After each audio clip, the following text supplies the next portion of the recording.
बशीर बद्र उर्दू शायरी की दुनिया का वो नाम है जिनकी गज़लें सिर्फ किताबों में नहीं, लोगों के दिलों में बसती है। हाल ही में 91 वर्ष की आयु में उनका निधन हुआ, लेकिन उनकी शायरी आज भी करोड़ों लोगों की जुबान पर जिंदा है। उन्होंने कभी लिखा था कि कुछ तो मजबूरियां उनकी भी रही होगी, कुछ तो मजबूरियां उनकी भी रही होगी, यूं ही कोई बेवफा नहीं होता।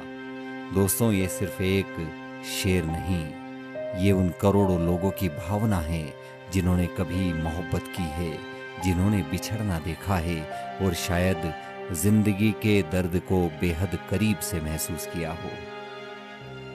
बशीर साहब वो शायर हैं जिन्होंने मोहब्बत को अल्फाज दिए, दर्द को आवाज दी और इंसानियत को अपनी शायरी का मकसद बनाया।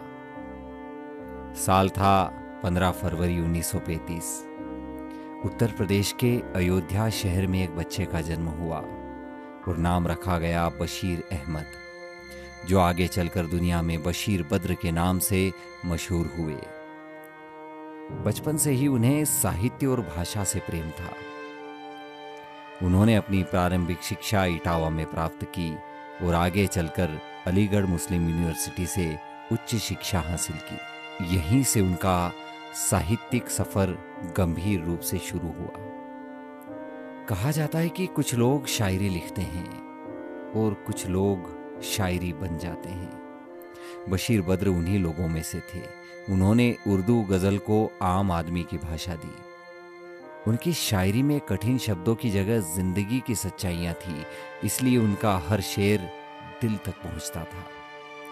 उनका एक मशहूर शेर देखिए कि उजाले अपनी यादों के हमारे साथ रहने दो, उजाले अपनी यादों के हमारे साथ रहने दो, न जाने किस गली में जिंदगी की शाम हो जाए। यही सादगी उनकी सबसे बड़ी ताकत बनी। अपनी शिक्षा पूरी करने के बाद उन्होंने अध्यापन का कार्य शुरू किया। वे मेरठ कॉलेज में उर्दू विभाग के अध्यक्ष बने और लगभग 17 वर्षों तक बच्चों को पढ़ाया। लेकिन उनकी असली पहचान कक्षा से नहीं, मुशायरों से बनी। देश भर में होने वाले मुशायरों में जब बशीर बद्र साहब मंच पर आते थे तो हजारों लोग सिर्फ उन्हें ही सुनने आते थे। उनकी आवाज और अंदाज, उनकी गजल और शायरी सुनने वालों के सीधे दिल में उतर जाते थे। लखनऊ आकाशवाणी के एक मुशायरे ने उनकी साहित्यिक जीवन को नई उड़ान दी और उनको वहीं से राष्ट्रीय पहचान मिली। एक वक्त जब ऐसा आया कि साल 1987 में मेरठ में सांप्रदायिक दंगे भड़क उठे। इन दंगों में बशीर बद्र साहब का घर जला दिया गया।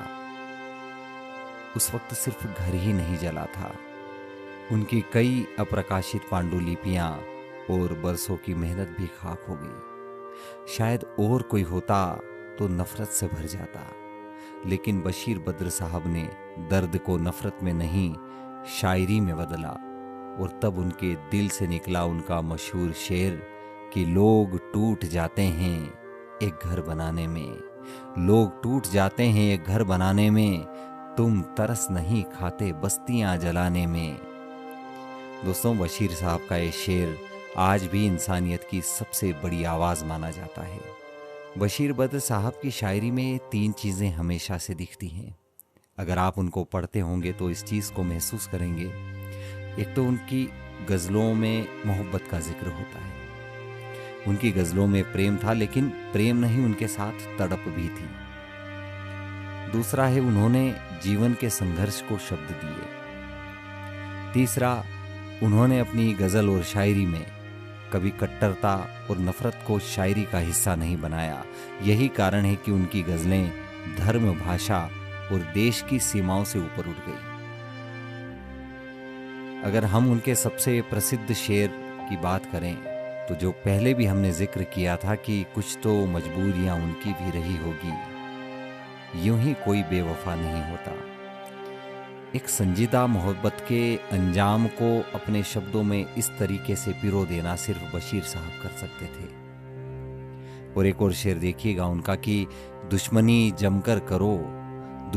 जमकर करो लेकिन ये गुंजाइश रहे, जब कभी हम दोस्त हो जाएं तो शर्मिंदा ना हो, जब कभी हम दोस्त हो जाएं तो शर्मिंदा ना हो। और उनका ये शेर 1972 के शिमला समझौते के दौरान भी चर्चा में रहा।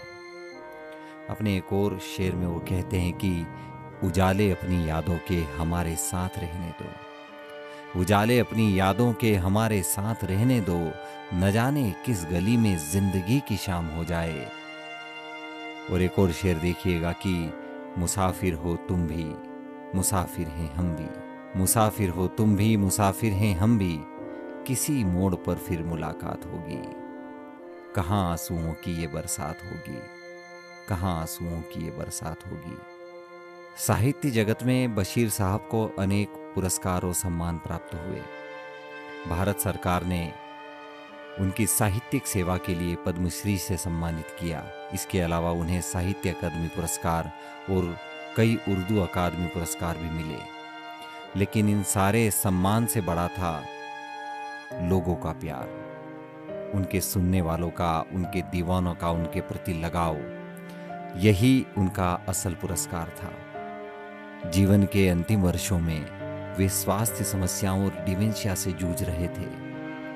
28 मई 2026 को भोपाल स्थित अपने आवास पर उन्होंने अंतिम सांस ली और उनके जाने के बाद साहित्य जगत में शोक की लहर दौड़ गई।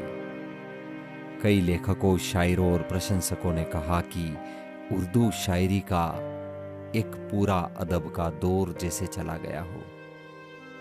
तो दोस्तों, बशीर बद्र सिर्फ एक शायर नहीं थे, वो मोहब्बत की आवाज़ थे, वो दर्द की भाषा थे, वो इंसानियत का चेहरा थे।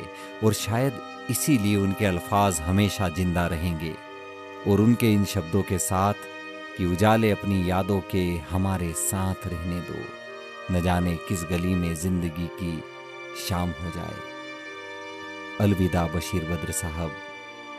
आपकी शायरी, आपके कलाम, आपकी गज़लें अनंत समय तक लोगों के जहन में और आपके चाहने वालों के दिलों में बसी रहेगी।